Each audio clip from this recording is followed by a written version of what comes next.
लोकसभा चुनाव का बिगुल बजते ही राजनीतिक सरगर्मी तेज हो चली है, जहां नेता प्रतिपक्ष अमर कुमार बावरी ने अब सीएम चंपई सोरेन पर तंज कसते हुए कहा है कि सीएम चंपई सोरेन बस कहने के लिए टाइगर है, ये जंगल के नहीं बल्कि सर्कस के टाइगर है। अमर कुमार बावरी ने कांग्रेस पर भी जमकर निशाना साधा। क्या कुछ कहा, सुनिए। झारखंड मुक्ति मोर्चा को स्पष्ट करना चाहिए। चंपई जी आंदोलन से लड़ाई लड़ करके नेता बने हैं, हम सब लोग जानते हैं। टाइगर के नाम से भी जाने जाते हैं, लोगों ने उनको उपाधि देकर रखी है। लेकिन टाइगर दो तरह का होता है। एक जंगल का टाइगर जो अपने क्षेत्र में अधिकार के साथ रहता है, पूरे राजा की तरह होता है। और दूसरा, हम लोग बचपन में सर्कस देखते थे, एक सर्कस का टाइगर होता है जो अपने मालिक के इशारे पर उठता और बैठता है।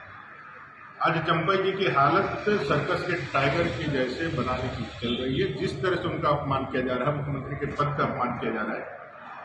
कल्पना जी, मैडम कल्पना जी है क्या झारखंड मुक्ति मोर्चा में? किस ओहदे पे?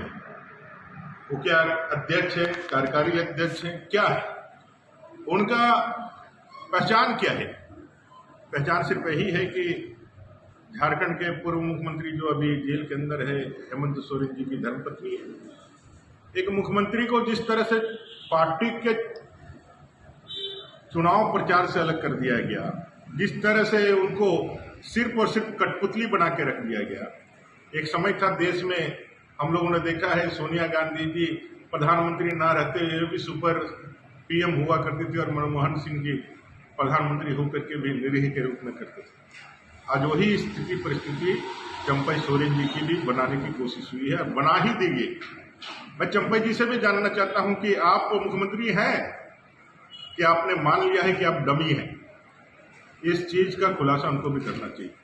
कुल मिलाकर के परिवारवाद और वंशवाद की राजनीति का यह आखिरी ताबूत की कील होगी 2024 का चुनाव।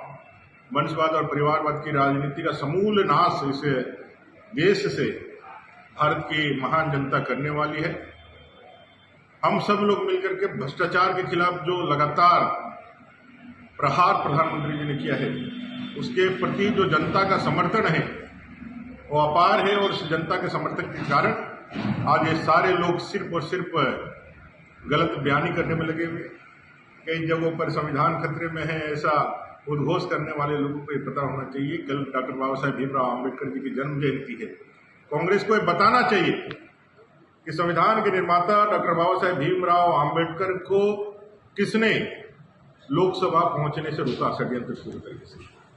कांग्रेस ने दो बार उनको लोकसभा में पहुंचने नहीं देने के लिए कैंडिडेट उतार करके षड्यंत्र करके उनको हराने का काम किया।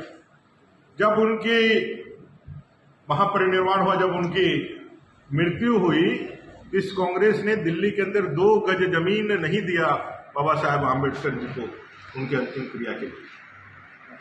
बाबा साहेब भीमराव आम्बेडकर को भारत रत्न किसने दिया? 1989 में जब बीपी सिंह जी की सरकार बनी और अटल बिहारी वाजपेयी आडवाणी की जब उस सरकार में शामिल हुए, तब अटल जी के प्रयास से 1990 में बाबा साहेब की बात मोदी सरकार इस 400 के पार के लक्ष्य को प्राप्त करने के लिए झारखंड के 14 की 14 लोकसभा सीटें जीतने के लिए भारतीय जनता पार्टी तैयार खड़ी है। और भारतीय जनता पार्टी जो है मैदान पर भी उतरी। लगभग 1 महीने पहले हम लोगों ने अपने प्रत्याशियों की घोषणा कर दी है। हमारे प्रत्याशी जनता से आशीर्वाद मांगने के लिए घर घर गांव गांव जा रहे हैं। वहीं दूसरी ओर इंडी अलायंस में अभी भी पूरे जो परिदृश्य है वो साफ नहीं है। उनको यह अच्छी तरीके से मालूम है कि हार सुनिश्चित है, और इस सुनिश्चित हार में कौन हार का माला पहनने के लिए आगे आएगा, ऐसा कोई प्रत्याशी भी उनको नहीं मिल रहा है। सबसे खराब स्थिति कांग्रेस की। कांग्रेस के हिस्से की सीटें अभी तक अपने प्रत्याशी की उम्मीद में बांटी हो रही है। यह दिखलाता है कि जहां भारतीय जनता पार्टी का मनोबल नरेंद्र भाई मोदी जी के कार्य के कारण आसमान पर है, वहीं इंडी अलायंस भ्रष्टाचार और परिवारवाद की राजनीति के खिलाफ जनमानस को तैयार करके इस देश को आगे बढ़ाने में सफलता प्राप्त की है। नरेंद्र भाई मोदी जी के कारण एकदम से हाशिए पर और निम्नतम स्तर पर है।